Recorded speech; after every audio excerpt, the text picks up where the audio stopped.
இட்டுபோட் சினிமால எந்த இப்படின்னா நினச்சி பார்க்க பெற முடியும் பார்த்தீங்கன்னா, இப்போ சோஷியல் மீடியால ஒரு சில நியூஸஸ் வந்து நம்ம பரவலா பார்க்க முடியுது.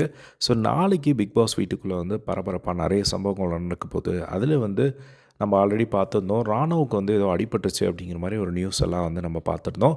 இப்போ அத பத்தி இன்னும் ஒரு சில டீட்டெயில்ஸ் வந்து கிடைச்சிருக்கு. என்ன அப்படின்னு பார்த்தீங்கன்னா, நாளைக்கு அந்த கன்வேயர் பெல்ட் டாஸ்க் வந்து நடக்க போகுது. ஸோ அந்த டாஸ்க்ல தான் வந்து பார்த்தீங்கன்னா, இந்த ஒரு அசம்பாவிதம் வந்து நடந்திருக்கிறதா வந்து சொல்கிறாங்க. ஸோ அந்த ஒரு டாஸ்கில் வந்து மிஸ்டேக்காக நடந்ததா இல்லை என்ன ஆச்சு அப்படிங்கிறத நம்மளுக்கு நாளைக்கு பார்க்கும்போது தான் வந்து தெரியும்.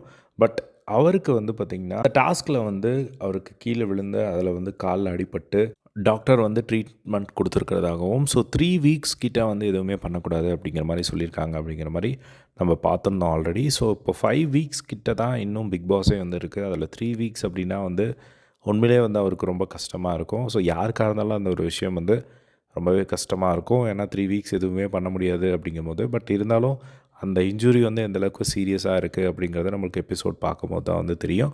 ஸோ அப்படி என்ன ஆச்சு நாளைக்கு அந்த டாஸ்கில் அப்படிங்கிறத வந்து பார்க்கணும்.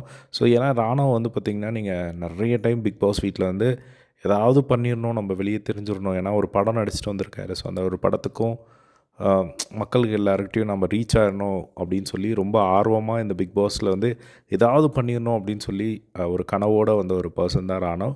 ஸோ அவருக்கு வந்து இந்த மாதிரி அடிபட்டிருக்கு அப்படிங்கும் போது வந்து கேள்விப்படும் போதே வந்து கஷ்டமாக இருக்குது. ஏன்னா இன்னும் ஒரு சில வாரங்கள் தான் வந்து இருக்குது அப்படிங்கிறனால வந்து எல்லாருக்குமே வந்து ரொம்ப முக்கியமான ஒரு வீக், அப்கமிங் வீக்ஸ் எல்லாமே.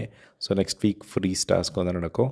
ஸோ வெயிட் பண்ணி வந்து பார்க்கலாம். ஸோ ஃபர்தராக வந்து ராணம் வீட்டுக்குள்ளே தான் வந்து இருக்காரா. ஸோ டாக்டர் ட்ரீட்மெண்ட்க்கு அப்புறம் வந்து அவர் ஓகே அப்படிங்கிற மாதிரிலாம் வந்து போட்டிருக்காங்க. ஸோ எக்ஸாக்டாக நாளைக்கு என்ன தான் நடந்தது அப்படிங்கிறத வந்து பார்த்துருவோம். ஸோ இந்த மாதிரியான விஷயங்கள் ஒவ்வொரு சீசன்லையும் யாருக்கா அடிபடுறது அப்படிங்கிறது நம்ம பார்த்துக்கிட்டு இருக்கோம். ஸோ ஹோப்ஃபுல்லி சீக்கிரமாக அவர் ரெக்கவர் ஆகி அந்த கேமை ப்ளே பண்ணணும் அப்படிங்கிறது தான் எல்லோரோட ஆசையும். ஸோ என்ன ஆச்சு அப்படிங்கிறத நாளைக்கு காலையில் லைவில் நம்ம பார்த்துட்டு அப்டேட் பண்ணுறேன். ஸோ இதே மாதிரி பிக் பாஸ் அப்டேட்ஸ் தெரிஞ்சுக்க நம்மளோட சேனலை சப்ஸ்கிரைப் பண்ணி சப்போர்ட் பண்ணுங்கள். தேங்க்ஸ் ஃபார் வாட்சிங். பை.